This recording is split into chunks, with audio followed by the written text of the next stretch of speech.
Good morning guys! Good morning, good morning! Maaga akong naligo today. Dahil habang nandito si Mr. naligo na ako kasi ang hirap maligo pag wala siya. Kasi syempre walang magbabantay sa aming little one. Parang gusto niya mag-milk. So, ano ako ngayon? May ganang mag-vlog. Magchichika-chika tayo for today's video. Hello? You sleepy? Would you like some milk again? So, ayan. So, napakalamig ngayon dito guys. Kaya naka-long sleeve ako. And bukas yung aming mga heater dito sa bahay. Parang 9 degree lang sa labas. And then it feels like 3, 5, ganyan. Nagpapalamig kasi yung ulan at saka yung hangin. So, bali si Mr. ay nag-grocery ng mga kailangan. Di na kami sumama kasi sabi ko masyadong malamig. Tas mahangin. And then, umuulan pa. So, yun. Kaya lalong nakakalamig. Hello? Hello, hello? Hello, everyone! Say hello. So, habang nandito pa si Mr. at saka hindi pa napasok sa work is naghugas na ako ng mga feeding bottle. Kasi nga, ang hirap pag wala siya. Kasi ang aming baby pag umiyak talagang pulang-pula. Alam niyo, parang hindi makahinga. Kaya yung mga kaya kong gawin at dapat kong gawin, ginagawa ko na agad. Yes. Kasos, baluktot ka na eh. Oh, hindi na. Ay, gusto magdede. Padedehin ko lang ito, guys. Gusto ko tayo milk mo. Tara, kukuha tayo ng milk. Dapat pala igagawa ako ng ano ni Mr. Baon. Kaso, nagising naman ito.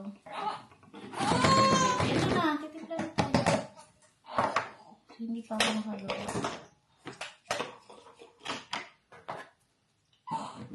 Wait lang. Wait. Madali.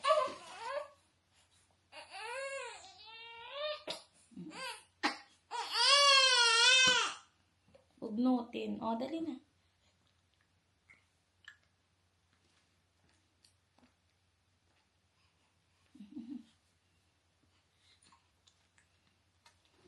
So, nagutom siya. Ay.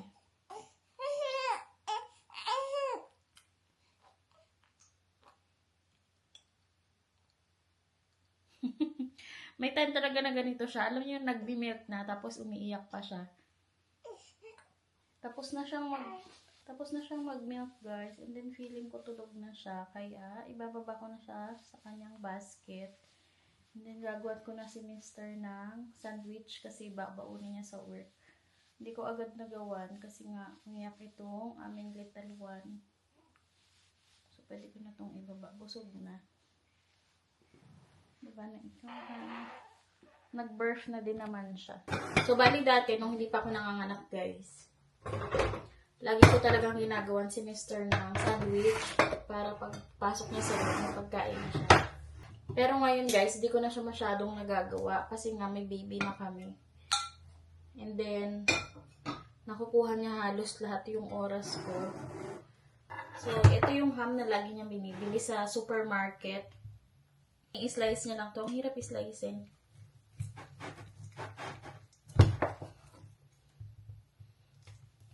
Pag pinagagawa ko siya ng sandwich, sinasabi ko sa kanya, mag-slice na siya kasi nga ang hirap, ang tigas, nahirapan ako. So ngayon, di siya nakapag-slice, kaya struggle is real.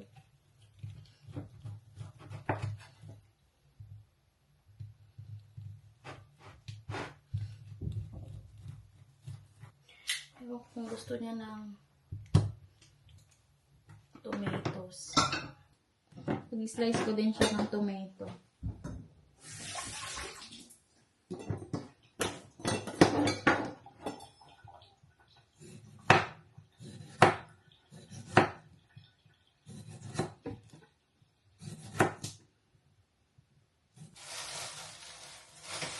So, bali guys, ichichika ko pala sa inyo yung aming naranasan dito ni Mr. nung dumating ako sa UK. Kasi first time ko dumating dito sa UK yan ay last year, December 2023. So, bali magwa 1 year pa lang ako ngayong December 24. And then, alam nyo ba na tumira kami ni Mr. first nung bago kami umalis sa Pilipinas is nagpa-book siya sa Airbnb. So, nagstay kami sa Airbnb for 1 month, which is ang mahal-mahal. Parang magkano yung binayaran ni Mr. 1,700 pounds.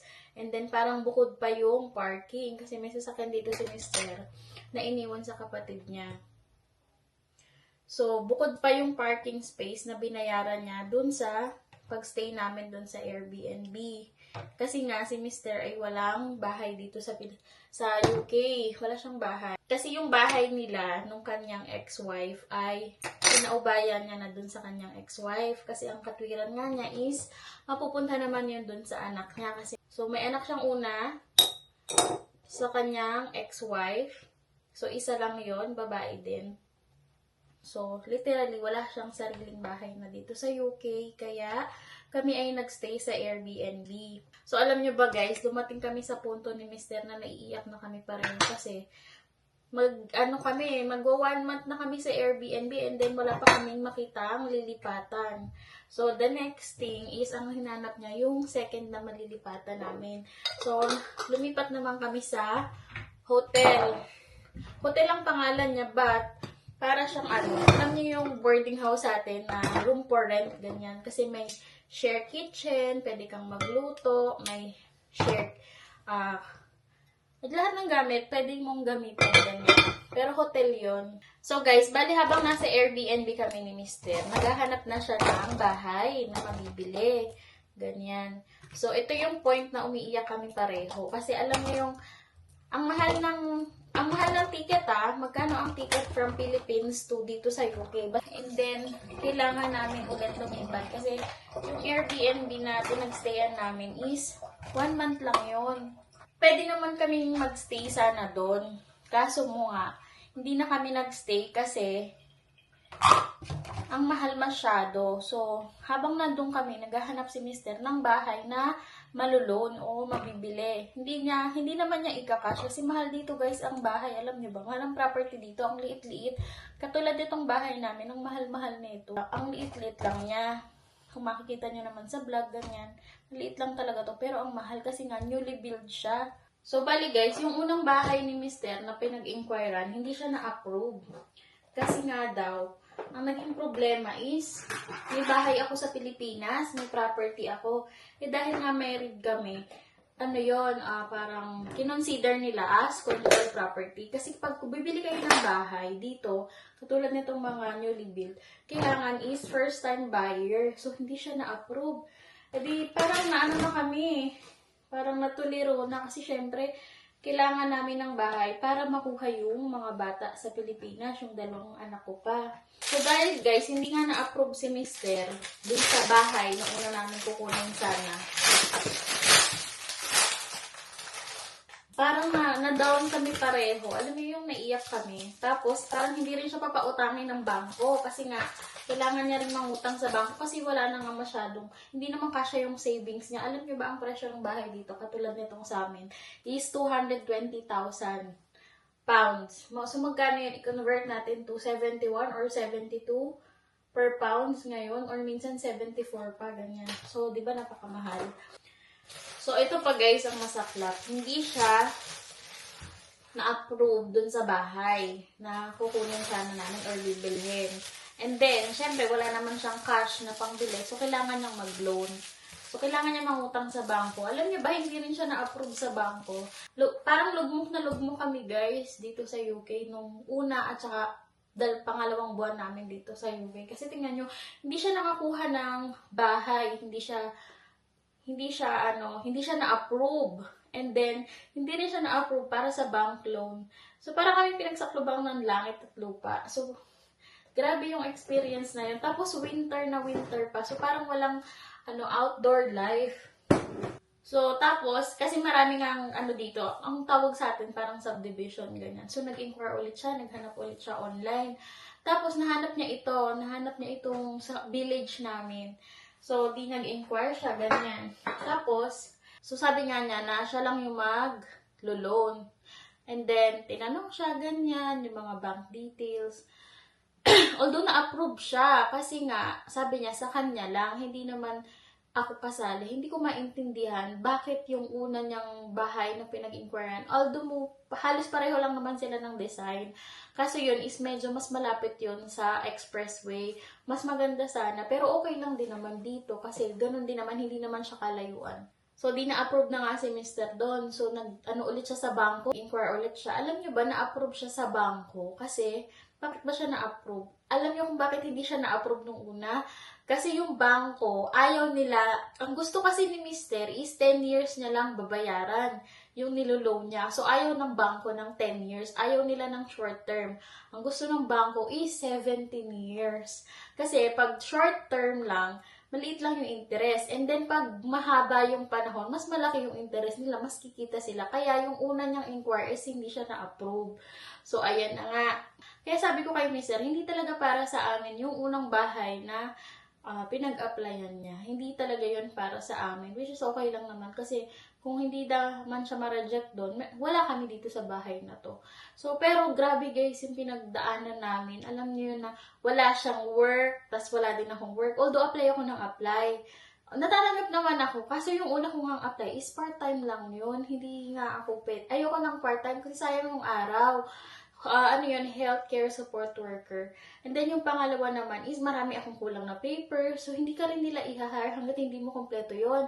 Ang unang-una pa namang requirements dito, bangko. Diyos ko, struggle is real din sa pag-apply ng bangko. So, iti-chika ko rin yan sa inyo later on. I told you, they're fat. They're so watery, you know. But anyway, it's fine. I'm gonna fry them.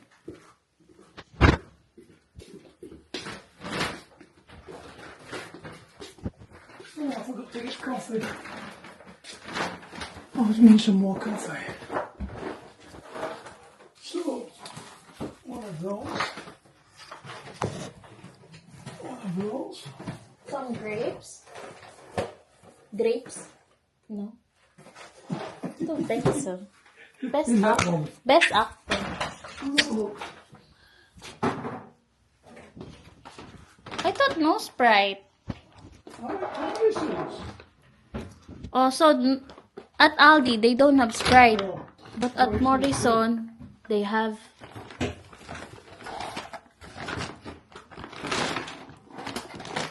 Where did you get the pork, Morrison? yeah. Big little.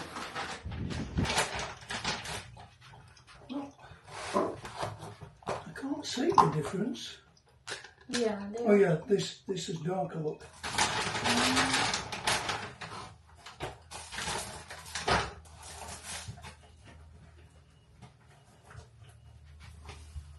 I think this is enough. So the two on the top, of the extra stain remover, and the inside of these non-extra stain remover. That's a good resealable bag. Yeah. I don't know when you put in that port. Put it in the freezer for now. So, bali malamig talaga guys. Kaya sabi ko makapagtinga. So, naputol pala yung aking chika kanina kasi nalobat yung camera. And then si Mr. pala ngayon is nakapasok na. So, medyo nagugutom ako. Kaya sabi ko, makapag-tea at saka biscuit.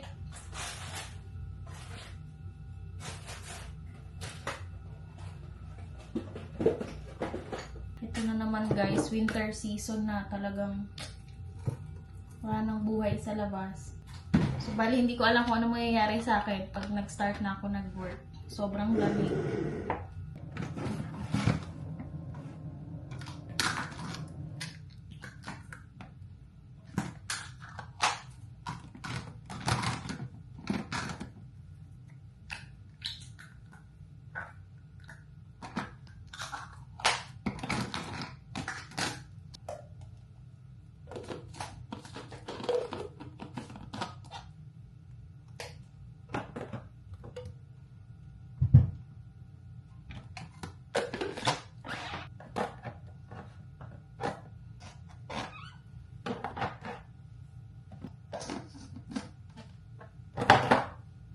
So, itong milk dispenser na to, in-order lang din namin to sa Amazon. So, bali sabi ko kasi kay Mister na since powder na yung gamit namin na milk ni baby, i-order niya na lang ako ng milk dispenser.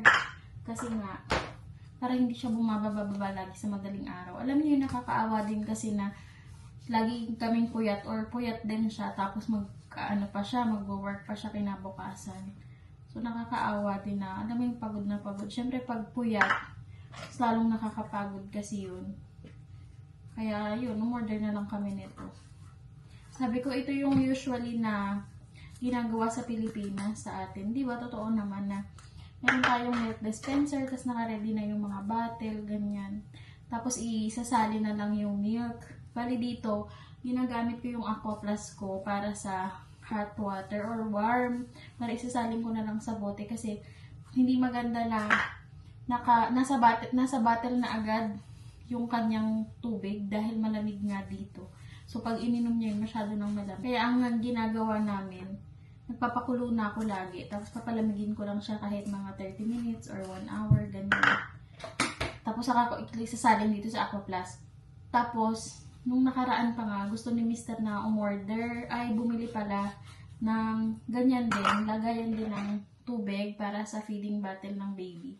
Kaso, sabi ko, 30 pounds something. Sabi ko, huwag ka nang kayang bumili. Itong aking Aqua Plus na lang ang gamitin. Kasi ganun din naman, pag naglagay ka dyan ng hot or cold, tatagal din siya ng at least 24 hours. Kaya yun kami bumili. Pwede na yan kako. So, bali itong milk dispenser, hindi ko muna ito lalagyan ng milk. Hayaan ko muna siyang matuyo ng tuyong-tuyo.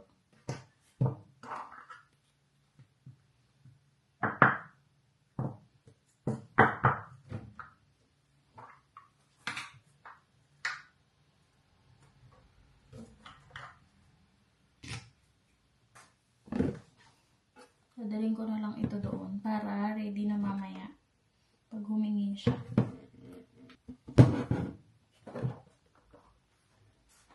Tea tayo guys. So dito na lang ako natutong mag-tea sa UK kasi nga malamig ang panahon. Pero before hindi ako nagti-tea. Tsaka itong tea na discover ko is masarap. Ganito yung tea ng kapatid ni Mister. Samahan niyo muna ako guys. Ako iaakit sa taas. Maglilinis muna ako ng kwarto at saka ng CR. Habang tulog ang aming baby.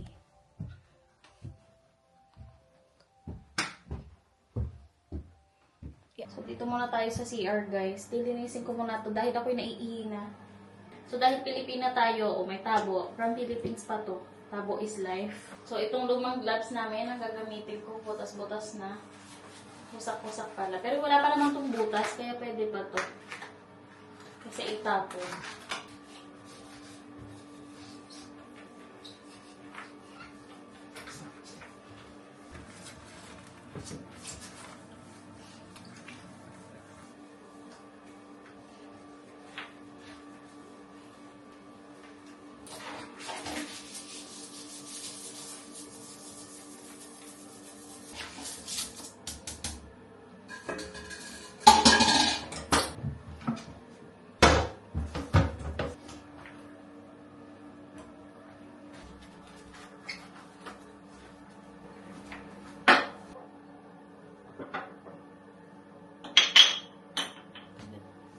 So, bali ngayon ko pa lang guys, lilisitin itong aming kwarto.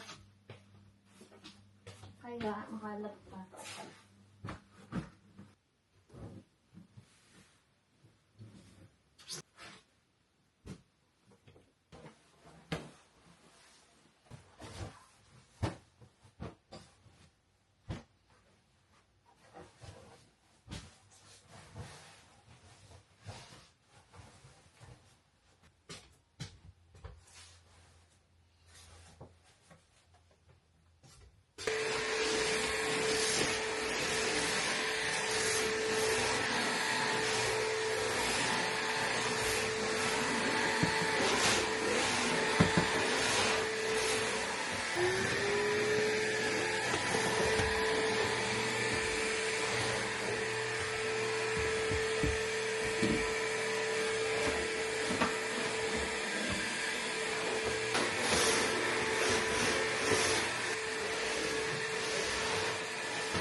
na ako maglinis sa taas, guys. Nag-ano lang ako vacuum sa kwarto tsaka dun sa may hallway. Kasi nga, medyo madami ng alikabok.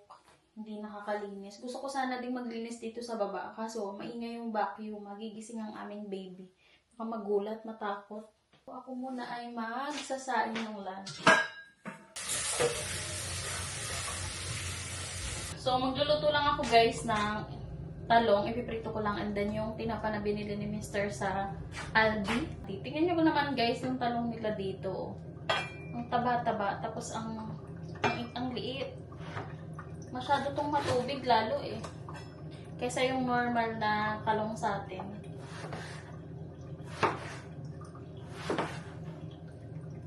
Ay, ipiprito ko lang to. Kainit na ako na. So, may Amazon delivery na naman. In-order ko to kagabi. Nasal aspirator to eh. Titignan ko. So, ito nga. Nasal aspirator. Kasi feeling ko, parang may sipon ng aming baby or kulangot na nanigas. Siyempre, hindi naman kasya yung mga cotton buds dito kasi wala pa kaming nabibiling maliit na cotton bud. Kaya sabi ko kay Mr. order ako nito.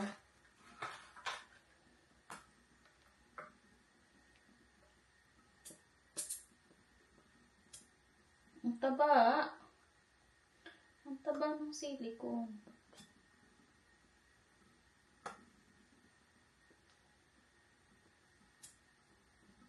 Parang hindi nakakahigo. Mahal pa naman.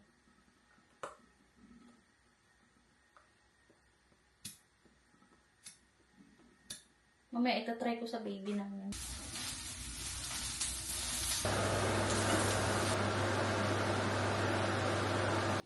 Kain tayo, guys.